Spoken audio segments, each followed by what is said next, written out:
Hallelujah. आप सबको प्रभु यीशु मसीह के मीठे मधुर नाम में जय मसीह की। मैं मृणाल थॉमस इंदौर से आप सभी का आगरा मसीह मंडी के इस पेज पर स्वागत करता हूं और आशा करता हूं कि परमेश्वर पिता ने आप सबको संभाल के रखा होगा और आप सबको इतने दिनों में संभाल के कुशलता के साथ लिए चले होंगे। मैं परमेश्वर पिता को धन्यवाद देता हूँ कि उन्होंने मुझे आज के ये दिन दिखाया कि मैं आप लोगों के साथ परमेश्वर का जीवता कलाम बांटने के लिए फिर से हाजिर होने पाया। पिछले कुछ दिनों में मेरी तबीयत थोड़ी सी बिगड़ गई थी तो मैं हॉस्पिटल खेल रहा था, लेकिन परमेश्वर का धन्यवाद देता हूँ कि उन्होंने मुझे ये एक और मौका दिया कि मैं परमेश्वर का कलाम आप लोगों के साथ बांट सकूँ। आइए हम इस सेशन को एक प्रार्थना के साथ शुरू करेंगे। आइए हम प्रार्थना करेंगे। हे दयालु स्वर्गीय पिता, हम आपको लाख लाख धन्यवाद देते हैं आज के इस दिन के लिए कि आपने हमें जीवितों की भूमि पर रखा, खाक में लेना दिया और एक और मौका दिया कि हम इस सांझ की बेला में आपके नाम से एकत्रित होने वाले हो सके। हे परमेश्वर पिता, आज दिन तक आप हमें संभालते हुए आए हैं। हमें हर एक बुरी बात से, हर एक उस चीज़ से जो हमारी हानि के लिए थी उससे निकालते हुए लेकर आ रहे हैं परमेश्वर पिता। इसलिए हम आपको कोटि कोटि धन्यवाद देते हैं। हे परमेश्वर पिता, तमाम बातों को आपके हाथ में सौंपते हैं परमेश्वर पिता। इस पूरे लाइव सेशन को आपके हाथ में सौंपते हैं और प्रार्थना करते हैं परमेश्वर पिता कि इस आराधना को, ये आराधना आपको ग्रहण योग्य होने पाई और गीतों का गाना और वचन की मनादी आपकी अगुवाई में होने पाए परमेश्वर पिता। तमाम बातों को आपके हाथ में सौंपते हुए इस प्रार्थना को आपके प्रभु यीशु मसीह के नाम से मांग लेते हैं। जैसे सुनो ग्रहण कीजिए, आमीन। आइए मेरे प्रिय, हम एक गीत के साथ इस आराधना को प्रारंभ करेंगे। ये गाना थोड़ा सा पंजाबी है तो मैं कोशिश करूँगा इस गाने को गाने की। यीशु मेरे नाल नाल रहिंदा है, करी डरी ना ओ मैनू बस कहंदा है। यीशु मेरे नाल नाल रहिंदा है, डरी ना ओ मैनू बस कहंदा है। फिर क्यों डरा मैं, फिर क्यों डरा, मेरा जिंदा खुदा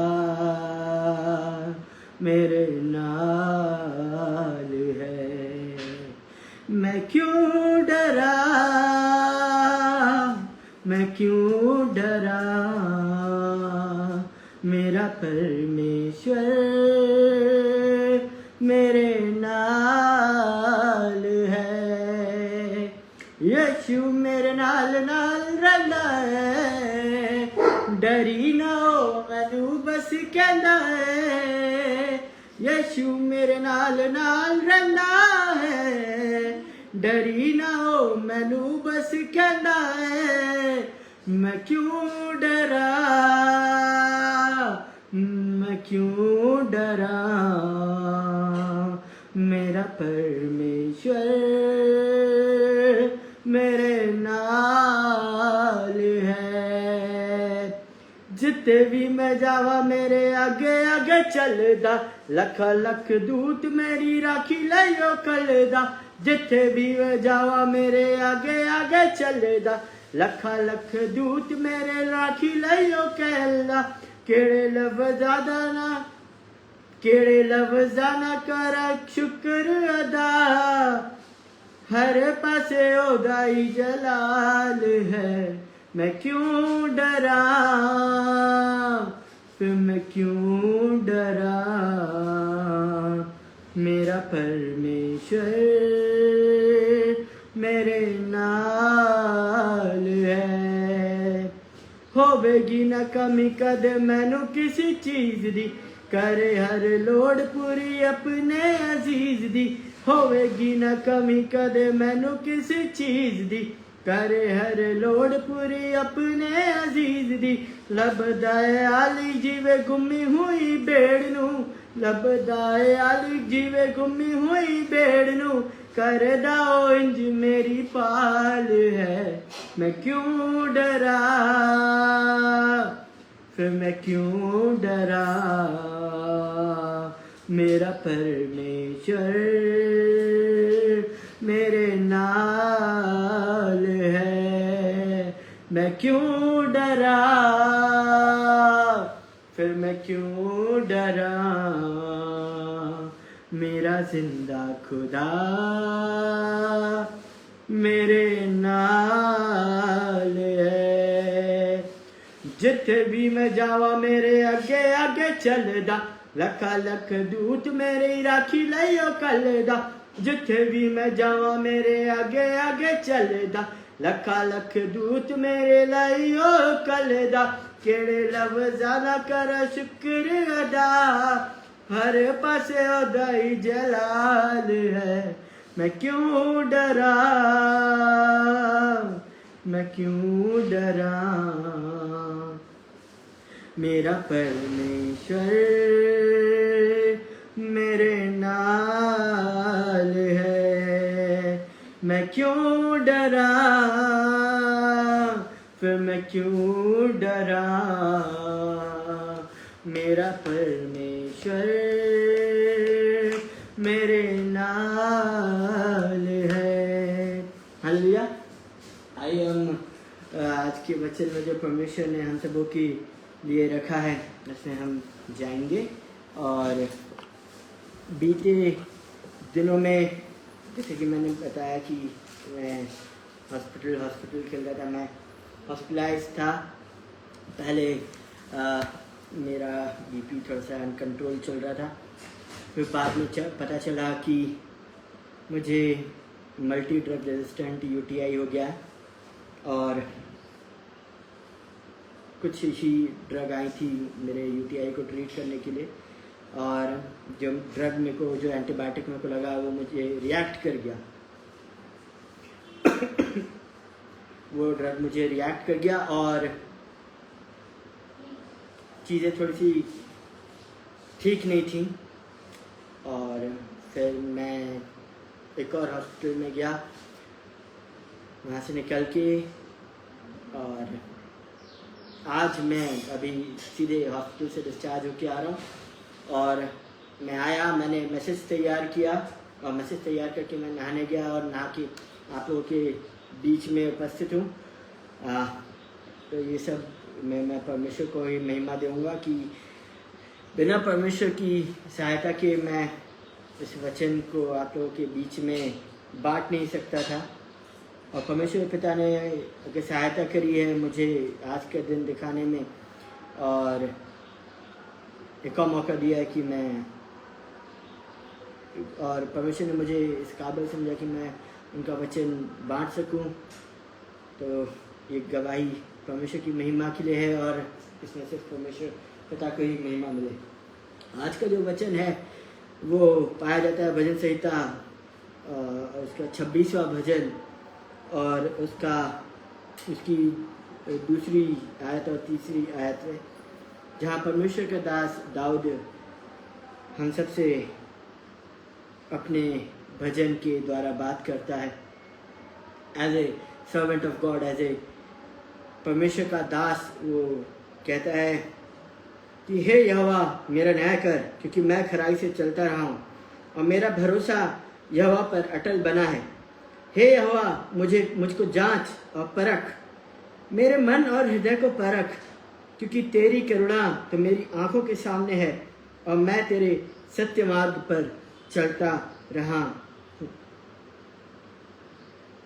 परमेश्वर पिता इस वचन के द्वारा हम सबको बहुतायत की आशीष देवें, आमीन।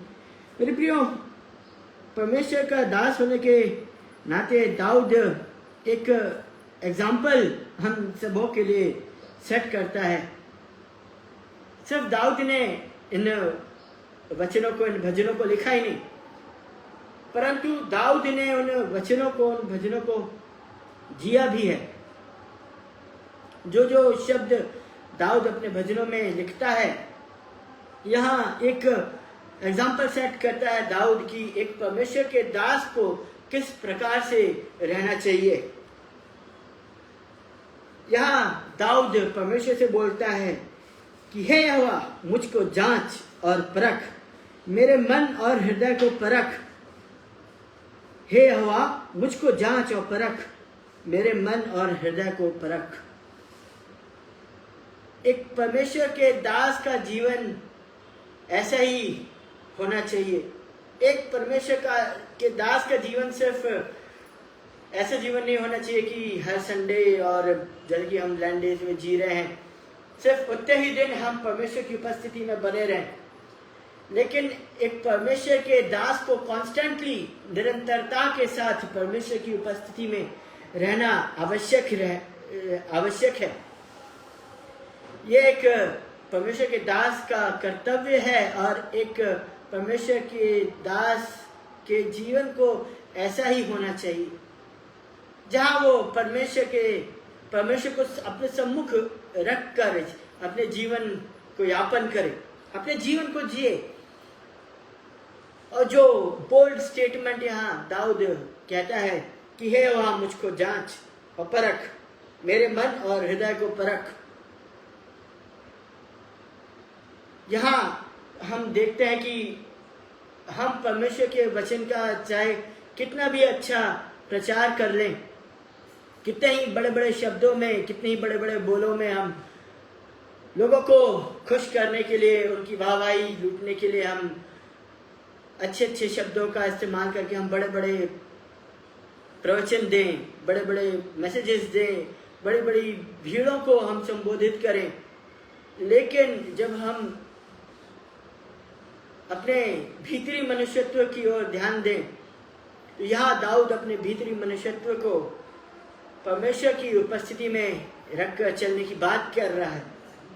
यहाँ दाऊद सिर्फ परमेश्वर को बोल रहा है कि हे वह मुझको जांच, टेस्ट मी, तू अपने दास को जांच। और हम देखते हैं जब ये 26वां भजन जब दाऊद लिखता है उसके कॉन्सिक्यूटिवली उसके आगे दाऊद 27वां भजन लिखता है जिसकी शुरुआत इस प्रकार से करता है, यहोवा परमेश्वर मेरी ज्योति और मेरा उद्धार है, मैं किससे डरूं? यहोवा मेरे जीवन का दृढ़ गढ़ ठहरा है, मैं किसका भय खाऊं। मेरे प्रियो, ये एक परमेश्वर के दास की क्वालिटी होनी चाहिए कि परमेश्वर के दास को सिर्फ परमेश्वर का ही भय होना चाहिए। परमेश्वर के दास को परमेश्वर के अलावा और किसी चीज का भी भय होना नहीं चाहिए। जैसे कि दाऊद कहता है कॉन्सिक्यूटिवली, निरंतरता के साथ दाऊद बोलता है कि हे परमेश्वर मुझको जांच और परख। और जब परमेश्वर के सम्मुख होकर दाऊद चलता है तो वो उस 27वें भजन को भी लिखने पाता है।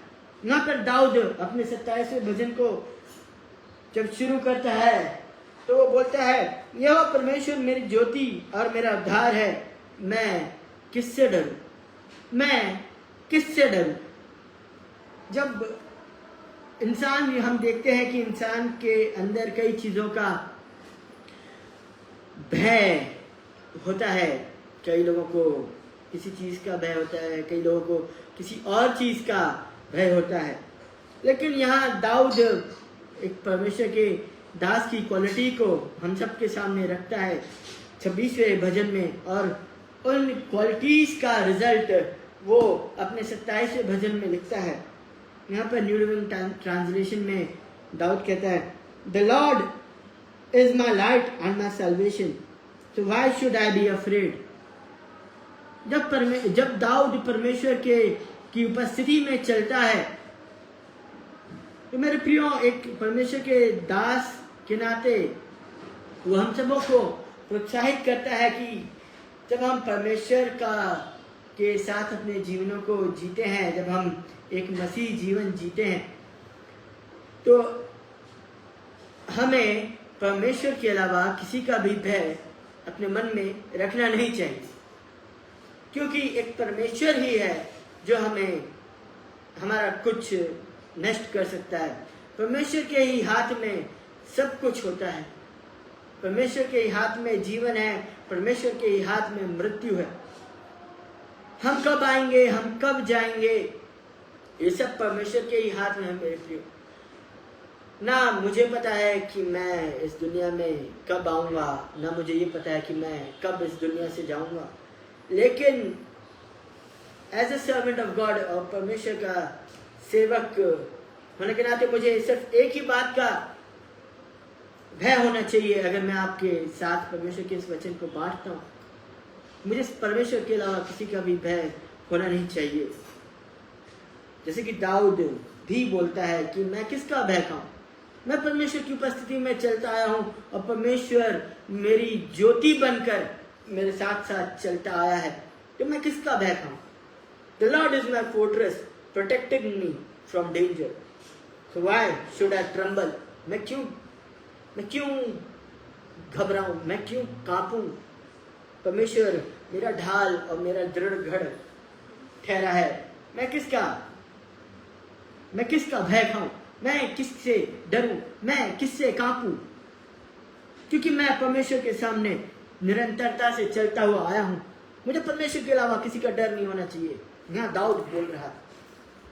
और as a servant of God और ऐसे परमेश्वर का सेवक होने के नाते हम सबों को, हम जो परमेश्वर की सेवा करते हैं, परमेश्वर के वचन का प्रचार करते हैं और भिन्न भिन्न तरीके की हम सेवकाई करते हैं, तो हमें किसी और का भय खाना नहीं चाहिए। चाहे कुछ भी हो जाए, चाहे कुछ भी हो जाए, परमेश्वर के दास तो सिर्फ परमेश्वर का ही भय होना चाहिए। और एक परमेश्वर के दास की सेवकाई इस तरीके की होनी चाहिए कि वो इस वचन को बोल्डली क्लेम कर सके कि हे यहोवा, मुझको जांच और परख, मेरे मन और हृदय को परख, क्योंकि मेरे मन को तेरे अलावा और कोई नहीं जानता। एक मनुष्य के अंदर क्या चलता आ रहा है, वो उस मनुष्य के अलावा सिर्फ परमेश्वर को पता रहता है। मैं आपके सामने कुछ मिनटों के लिए आता हूँ और फिर मैं अपने दैनिक जीवन को जीता हूँ। मेरा ये आपके सामने का जीवन आपको बहुत अच्छा लगता होगा कि मैं बहुत अच्छा प्रचार करता हूँ, एंड सो मैं एग्जाम्पल दे रहा हूँ। लेकिन मेरा अंदर का जो भीतरी मनुष्यत्व है वो कैसा है, वो सिर्फ परमेश्वर को ही पता है। वो सिर्फ परमेश्वर को ही पता रहता है मेरे को, उसके बारे में किसी को नहीं पता रहता। और यहाँ दाऊद अपने 26वें कलाम में यही बात कहता है कि मैं किससे डरूं। अगर यह मुझे जांच रहा, परख रहा है, तो मैं किसका भय खाऊं। मनुष्य मेरा क्या बिगाड़ सकता है। जब हम 27वें भजन में आते हैं तो तीसरी आयत में हम देखते हैं तो दाऊद बोलता है, चाहे सेना भी मेरे विरुद्ध छावनी डाले तो भी मैं न डरूंगा, चाहे मेरे विरुद्ध लड़ाई ठन जाए, उस दशा में भी मैं हियाव बांधे निश्चिंत रहूंगा। ये परमेश्वर के दास का एक स्टेटमेंट है, एक बोल्ड स्टेटमेंट है। वो अपने जीवन को जब परमेश्वर की उपस्थिति में परमेश्वर के साथ जीता आया तो वो इस भरोसे को भी प्राप्त करने पाया मेरे प्रियो, कि उसे किसी और बात की चिंता ही नहीं रही। परमेश्वर का जो भय है वो हमें ऐसा ही बना देता है कि चाहे हमारे विरुद्ध कोई छावनी डाल दे, चाहे कोई हम पर आक्रमण भी कर दे, तो भी हमें डर नहीं लगेगा। ये परमेश्वर के साथ निरंतरता के साथ चलने का एग्जाम्पल, वो बेनिफिट है। जब हम परमेश्वर के साथ, परमेश्वर की उपस्थिति में निरंतरता के साथ चलते हैं तो हमें किसी बात का भय नहीं खाता। जब हम आगे जाते हैं तो दाऊद अपने 4 वचन में कहता है, एक बार मैंने यहोवा से मांगा है, उसी के यत्न में लगा रहूंगा कि मैं जीवन भर यहोवा के भवन में रहने पाऊं, जिससे यहोवा की मनोहरता पर दृष्टि लगाए रहूं और उसके मंदिर में ध्यान किया करूं। दाऊद उस बात को बखूबी समझ गया था और जान गया था। जब वो परमेश्वर की उपस्थिति में बैठता चला आया, जब उसने परमेश्वर के उस ज्ञान को समझ लिया, परमेश्वर के उस प्रेम को समझ लिया, तो दाऊद इस निष्कर्ष पर निकला कि अगर परमेश्वर मुझे अपने पास आने दे रहा है, अपनी उपस्थिति में आने दे रहा है, तो वो एक प्रूफ है कि वो अपने जीवन को परमेश्वर के सम्मुख खराई से जीता चला आया। क्योंकि मेरे प्रियो, बिना परमेश्वर की आज्ञा के हम और आप परमेश्वर की उपस्थिति में जा ही नहीं सकते। अगर परमेश्वर नहीं चाहे तो हम उसके वचन का प्रचार भी नहीं कर सकते, हम परमेश्वर की आराधना भी नहीं कर सकते, हम परमेश्वर के उस हैकल में भी नहीं जा सकते। मेरे प्रियो, अगर परमेश्वर नहीं चाहे, अगर परमेश्वर चाहे तो ही हम परमेश्वर की उपस्थिति में जा सकते हैं। और दाऊद सिर्फ इसी बात की चिंता में लगा रहा कि वो ताउम्र परमेश्वर के भवन में जाने का यत्न करता रहे, क्योंकि हम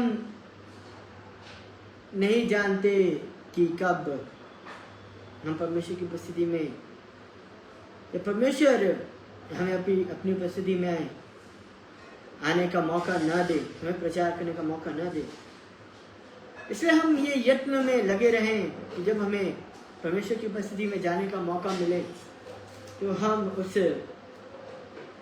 अपॉर्चुनिटी को कभी ना छोड़ें, और ना हम उस अपॉर्चुनिटी को, उस अनुग्रह को हम तुच्छ समझें। क्योंकि अगर परमेश्वर हमें अपनी उपस्थिति में आने दे रहा है, या परमेश्वर हमें अपनी उस उपस्थिति का अनुभव होने दे रहा है, तो ये एक परमेश्वर के दास होने के नाते एक कोई किसी बहुत बड़ी उपलब्धि से कम नहीं है। सारी दुनिया का धन हमें मिल जाए, सारी दुनिया की शोहरत मिल जाए, सारी दुनिया का सब कुछ मिल जाए हमें, लेकिन हमें परमेश्वर की उपस्थिति में जाने का मौका ना मिले तो वो सब बेकार है। जब हम दूसरा शमूएल के 7वें अध्याय में हम जब देखते हैं उसकी 20वीं आयत, हाँ, परमेश्वर का दास दाऊद, जब परमेश्वर ने उसको उसके बारे में नातान नबी से उसके भविष्य की बातें कही, तो दाऊद सब बातों को छोड़कर वो परमेश्वर की उपस्थिति में जाकर बैठ गया और बोलता है दाऊद 20वें आयत में, What more can I say to you? What more can I say to you? जब हिंदी का ट्रांसलेशन हम देखते हैं तो दाऊद कहता है, दाऊद तुझसे और क्या कह सकता है, हे प्रभु यहोवा, तू तो अपने दास को जानता है, तू तो अपने दास को जानता है। 26वें भजन में हमने यही पढ़ा कि परमेश्वर से दाऊद कहता है कि तू मुझे जांच और परख, तू मेरे मन को जांच। जब हम देखते हैं कि परमेश्वर हमारा न्याय करने वाला है, परमेश्वर हमारा सब कुछ करने वाला है,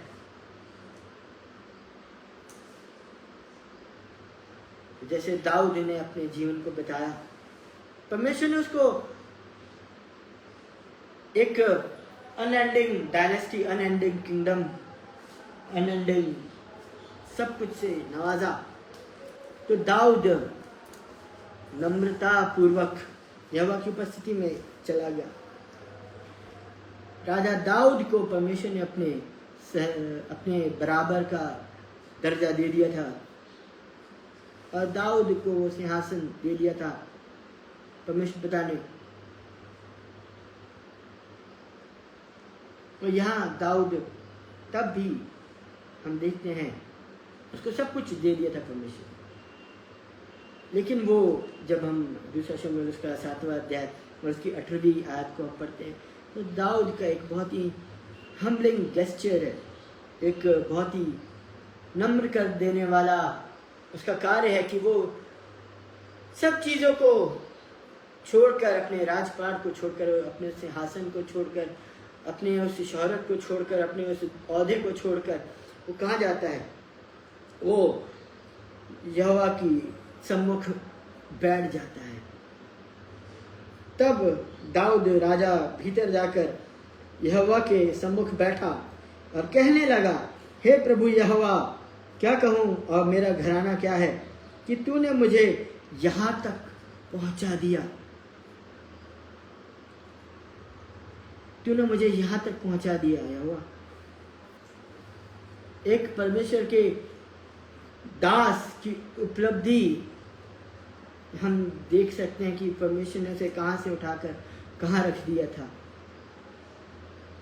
और ताउम्र वो यही चाहता रहा कि मैं यहोवा की उपस्थिति में बैठा रहूं, मैं यहोवा के भवन में, यहोवा की उपस्थिति में जाने पाऊं। और वो उसको तब भी उन सबसे मतलब नहीं रहा। वो तब भी जाकर वो यहोवा की उपस्थिति में जाकर बैठ गया। वो अपने सिंहासन पर नहीं बैठा। वो इसलिए नहीं बैठा कि लोग उसकी बड़ाई करें, उसकी प्रशंसा करें, लेकिन वो यहोवा की उपस्थिति में जाकर बैठ गया। आज हम कहाँ बैठते हैं? हम कहाँ जाते हैं? जब परमेश्वर हमें मौका देता है, हमें अच्छी नौकरी से नवाजता है, अच्छे घर, अच्छे बैंक बैलेंस, अच्छे सब चीज़ों से नवाजता है यहोवा, तो हम कहाँ जाकर अपने समय को व्यतीत करते हैं? यहाँ परमेश्वर का दास दाऊद एक एग्जाम्पल सेट करता है कि वो यहोवा के उपस्थिति में जाकर बैठ गया। दाऊद तुझसे और क्या कह सकता है? हे प्रभु यहोवा, तू तो अपने दास को जानता है।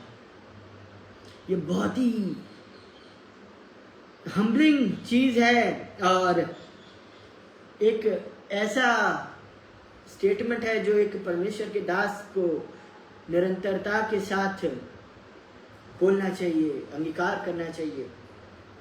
जब हम न्यू लिविंग ट्रांसलेशन में देखते हैं तो ये हमसे ये बात कहता है, What more can I say to you? You know what your servant is really like. तू तो जानता है कि तेरा दास कैसा है। You know me in and out. तू मेरा उठना बैठना सब कुछ जानता है। मैं कुछ भी करूं वो तेरे से छुपा नहीं रहेगा। मैं कुछ भी करूं, चाहे मैं किसी से भी छुप के कोई कार्य करूं, वो तुझसे छुपा नहीं रहेगा। लेकिन जब हमारे उन कार्यों को हम देखते हैं, कई कार्य हमारे ऐसे होते हैं जो ग्रहण योग्य नहीं होते हैं, लेकिन फिर भी अगर यहोवा हमें अपनी उपस्थिति में आने का मौका देते हैं तो ये एक स्टेटमेंट हर एक जन को कहना चाहिए कि मैं तुझसे और क्या कहूँ यहोवा, कि क्योंकि तू तो मुझे जानता है कि मैं सच में कैसा हूँ, मैं कैसा हूँ। और जब दाऊद अपने भजन 103 में कहता है, भजन 103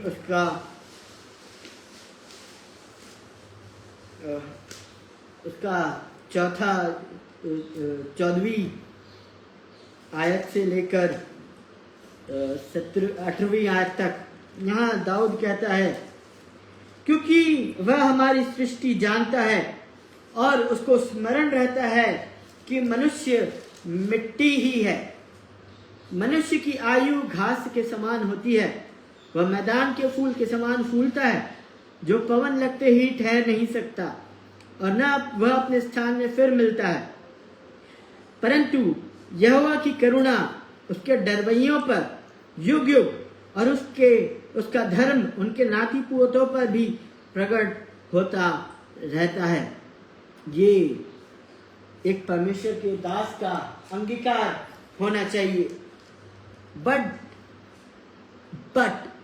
the love of the Lord remains forever with those who fear him, परमेश्वर का जो भय मानते हैं, उनके लिए परमेश्वर का जो प्रेम है वो सदा बरकरार रहता है। हमारा प्रेम किसके प्रति है, हमारा भय किसके प्रति है मेरे प्रियो? यहाँ दाऊद हम सबों को आज की शाम प्रोत्साहित करता है कि चाहे हमारे जीवन में कुछ भी हो जाए, चाहे चीजें हमारे विपरीत हो जाए, चाहे कुछ भी हो जाए, परमेश्वर के दास को सिवाय परमेश्वर के और किसी बात का भय होना नहीं चाहिए। यही बात के साथ परमेश्वर का दास हम सबों को सिर्फ शब्दों के ही द्वारा नहीं, परंतु उन शब्दों के ऊपर चलने को भी प्रोत्साहित करता है कि जो परमेश्वर का दास हो उसे किसी और चीज का भय होना नहीं चाहिए, क्योंकि यहोवा का जो प्रेम है वो उन पर, उनके साथ जो उसका भय मानते हैं वो युगानुयुग बना रहता है। यही बात हमने दाऊद के जीवन में देखी। यही सब करने के लिए दाऊद हमें प्रोत्साहित करता है कि हम परमेश्वर के सम्मुख अपने जीवन को निरंतरता के साथ लिए चले, क्योंकि परमेश्वर से बढ़कर और कुछ भी नहीं है। ना हमारा रोग है, ना हमारा कुछ है। परमेश्वर ने अगर हमें ये मौका दिया है, ये जीवन दिया है कि हम उसकी उपस्थिति में चलने पाए, परमेश्वर की उपस्थिति को महसूस करने पाए, तो हम इसे तुच्छ न जाने। चाहे परमेश्वर हमें बहुत ऊंचे सिंहासन पर ही क्यों न रख दे, तो भी हम परमेश्वर के उपस्थिति में जाना न छोड़ें, परमेश्वर के हैकल में जाना न छोड़ें, परमेश्वर की उपस्थिति में बैठना न छोड़ें, क्योंकि जो परम प्रधान की छाया हुए स्थान में बैठा रहे वह सर्वशक्तिमान की छाया में ठिकाना पाएगा। यहाँ दाऊद कहता है, मैं तो यहोवा के विषय में कहूंगा कि वह मेरा शरण स्थान और गढ़ है, वह मेरा परमेश्वर है, मैं उसी पर भरोसा रखूंगा। इन वचनों के साथ मैं आज के इस कलाम को खत्म करूंगा और आप सबों को प्रोत्साहित करूंगा कि आप इन कलामों पर अपने जीवन का यापन करें। जैसे कि दाऊद सिर्फ हम सब के लिए शब्द नहीं छोड़ गया, परंतु उन वचनों पर दाऊद चला भी। तो हम भी जो परमेश्वर के बेटे और बेटियां हैं, जो हम परमेश्वर का कलाम पढ़ते और प्रचार करते और परमेश्वर के चुने हुए लोग हैं, हम भी उसी तरह से अपने जीवनों को जिएं, ताकि जो आशीषें और जो करुणा परमेश्वर ने दाऊद के साथ रखी थी, जो परमेश्वर ने दाऊद के लिए रखी थी, वो आशीषें और वो करुणा से हम भी भरने पाए और एक भरा पूरा जीवन, जब तक कि हमारा इस पृथ्वी पर का जीवन है, हम उसे जीते हैं। उन करुणा से उस करुणा के द्वारा हम अपने जीवन को जिए, चाहे कुछ भी हो जाए। हम परमेश्वर की कलाम को, परमेश्वर की उपस्थिति को और परमेश्वर की उपस्थिति में जाना न छोड़ें, क्योंकि परमेश्वर की करुणा उन पर जो उसका भय मानते हैं युगानुयुग बनी रहती है। सिर्फ उन पर ही नहीं, उनके नाती पोतों पर भी वही करुणा, भलाई, वो प्रेम परमेश्वर का बना रहता है। मैं फिर से एक बार परमेश्वर पिता को धन्यवाद देता हूँ कि उन्होंने मुझे ये मौका दिया कि मैं इस कलाम के साथ आप सबों के सामने उपस्थित हो सका। और मैं आशा करता हूँ कि मैंने भी अपने जीवन को परमेश्वर की उपस्थिति में जिया होगा। मैंने जानता कि सब परमेश्वर जानता है। आइए हम प्रार्थना करें। हे दयालु स्वर्गीय पिता, हम आपको लाख लाख धन्यवाद देते हैं इन वचनों के लिए परमेश्वर पिता, जो आपने आज की शाम हमारे लिए रखा था परमेश्वर पिता। हे परमेश्वर पिता, जैसे दाऊद अपने जीवन को आपकी उपस्थिति में जीता है परमेश्वर पिता, हम आपसे प्रार्थना करते हैं कि हमें भी ये मौका दीजिए कि हम अपने जीवनों को आपकी उपस्थिति में जीने पाएँ। और जो साहस से दाऊद बोलता है कि आप उसके मन को जाने, उसके मन को परखें परमेश्वर पिता, वही साहस से हम भी आपसे कह सकें कि आप हमारे मनों को भी परखें, हमें जाने कि हम क्या हैं। तमाम बातों को आपके हाथ में सौंपते परमेश्वर पिता, इस तमाम सेशन में आप हमारे साथ बने रहे, इसलिए हम आपको कोटि कोटि धन्यवाद देते हैं परमेश्वर पिता। ये परमेश्वर पिता तमाम बीमारों को आपकी उपस्थिति में लाते परमेश्वर पिता। जितने भी लोग बीमार हैं और हॉस्पिटल और नाना प्रकार के स्थानों में पाए जाते हैं, उन सबों पर आपका चंगाकारी हाथ रखिए परमेश्वर पिता, और उन्हें एक और मौका दीजिए कि वे आपके उपस्थिति में आने वाले हो सके और आपके हैकल में आने पाए परमेश्वर पिता। तमाम बातों को आपके हाथ में सौंपते हैं। राष्ट्र अनुपम डेविड जी, आंटी शबनम डेविड जी, उनके पूरे घराने को आपके हाथ आपकी उपस्थिति में लाते हैं। उनके साथ रहिए, उनकी रक्षा रखवाली और मदद करिए परमेश्वर पिता। और जब वे इस आगरा मसीह मंडली पेज के द्वारा अपनी सेवकाई करते हैं परमेश्वर पिता, वे अपने प्रतिफल को किसी भी प्रकार से न खोएं परमेश्वर पिता। परमेश्वर तमाम बातों को आपके हाथ में सौंपते हैं। आने वाले तमाम सेशंस को आपके हाथ में सौंपते हैं। तमाम प्रचारकों को आपके हाथ में सौंपते हैं जो आपका वचन लेकर आते हैं। ये परमेश्वर पिता, उन्हें अपनी पवित्र आत्मा से परिपूर्ण करके परमेश्वर पिता हमारे बीच में लेकर आइए, ताकि वे जो कलाम लेकर आए वो बहुत तेरे रूप से परमेश्वर पिता कार्य करने वाला हो सके। ये परमेश्वर पिता, तमाम बातों में आपको महिमा मिले, हम घटे आप बढ़ें और आप ही का नाम महिमा पाने पाए। तमाम बातों को आपके हाथ में सौंपते हुए इस प्रार्थना को आपके प्रिय पुत्र प्रभु यीशु मसीह के नाम से मांग लेते हैं, जैसे सुनिए ग्रहण कीजिए, आमीन। परमेश्वर पिता हम सबों को बहुतायत की आशीष दें, आमीन।